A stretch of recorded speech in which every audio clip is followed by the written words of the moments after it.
All right, drop it. Don't sweat the technique. Woo!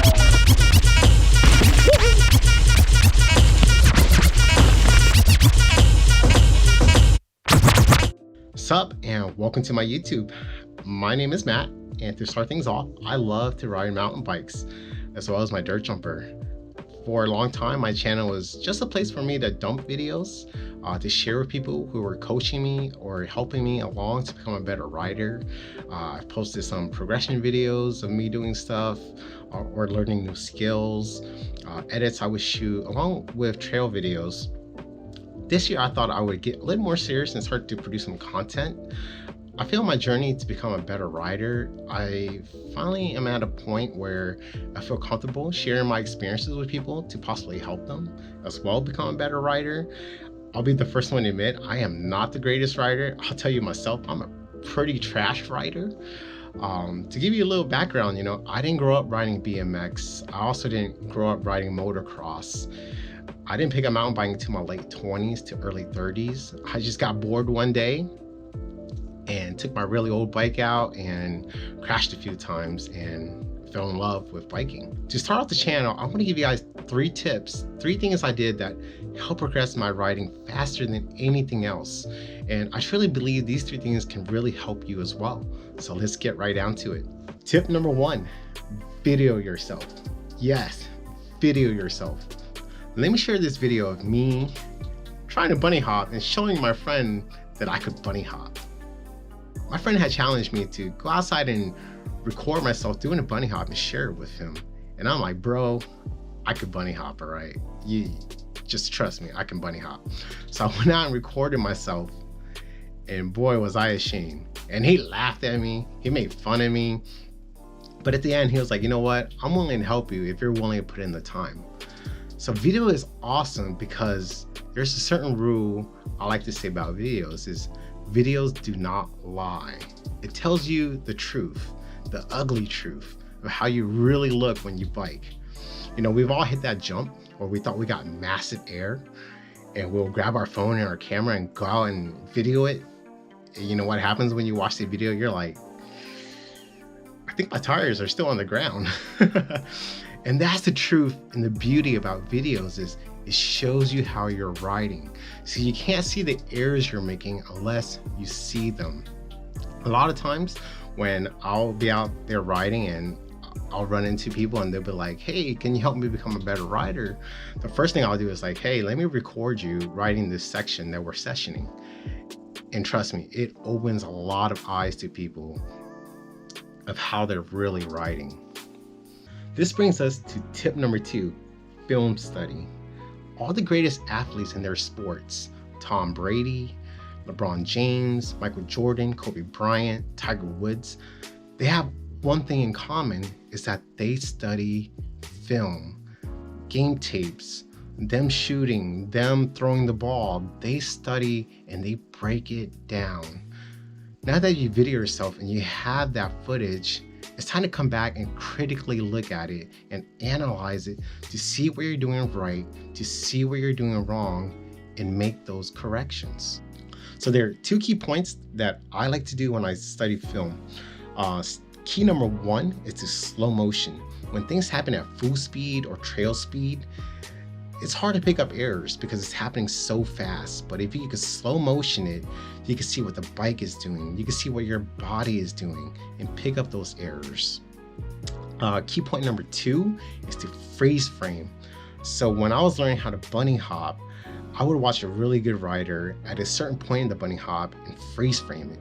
Then I would freeze frame mine and compare it to see how I looked and how he looked to try to pick up errors and maybe things I'm doing right as well. It's not always bad. I'll share with you guys an example of how I broke down film. So we take a look at this at full speed. It looks okay, but now let's slow motion this. We can start to see some errors. First one, I kind of pull up versus pulling back to myself. My leg is late and I'm not that far back. So let's take a look at these still images now. In the first picture, it's me and Phil loading up a bunny hop. The very first thing I see is where the rear axle is, right? Phil's butt is way behind that rear axle. You can see mine being way in front. Also, his back's a little bit more straight. I'm kind of hunched over more forward. Both our legs are kind of bent, which is good, which is what you need on a bunny hop, so you have room to extend and pop up. Now let's take a look at image number 2, which is when you pop a bunny hop. Again, first thing right away, Phil is way behind that rear axle, and me, again, I'm not in behind it.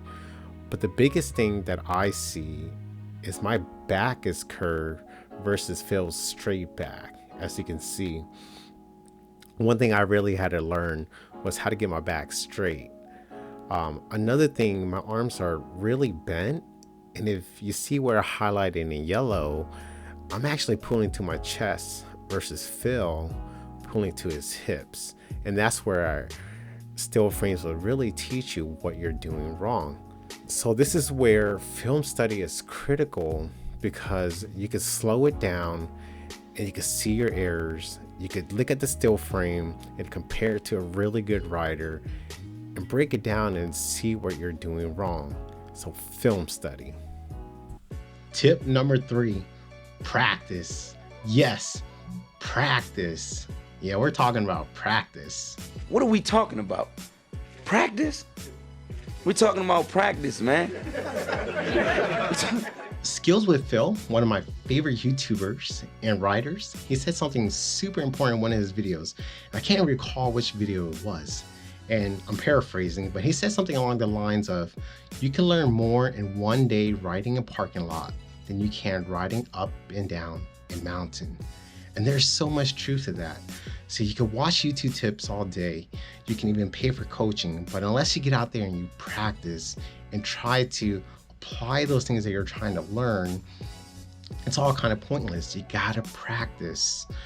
You know, I was told a lot when I first started riding, oh, just go out and put saddle time in and just ride and those things will come. You know, and I rode for 3 or 4 years and I could never manual, I couldn't hit jumps, and I couldn't throw a whip. And I'm like, what's going on?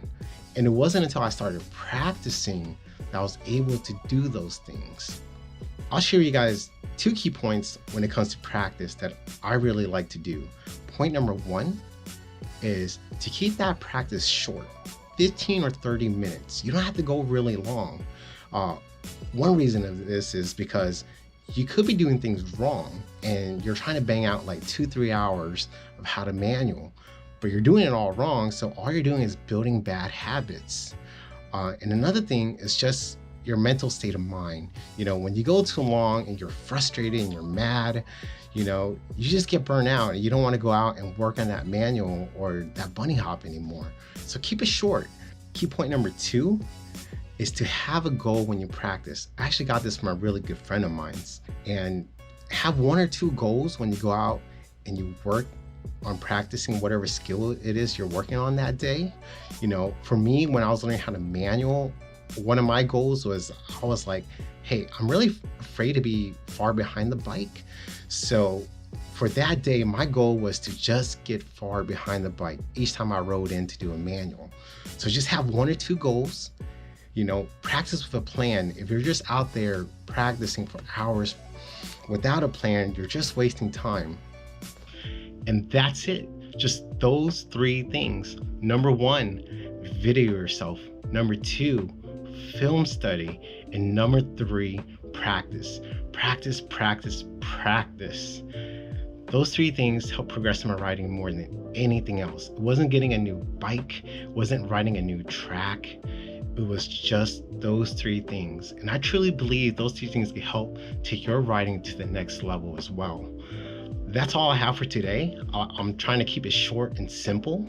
You know, if you enjoyed my video, please come back. I'm gonna post more. I'm gonna go into how to manual, how to bunny hop, most important, how to jump, just from my perspective and how I learned it and how I think it could really help you. So thanks for your time. Keep biking and keep learning. And peep the technique.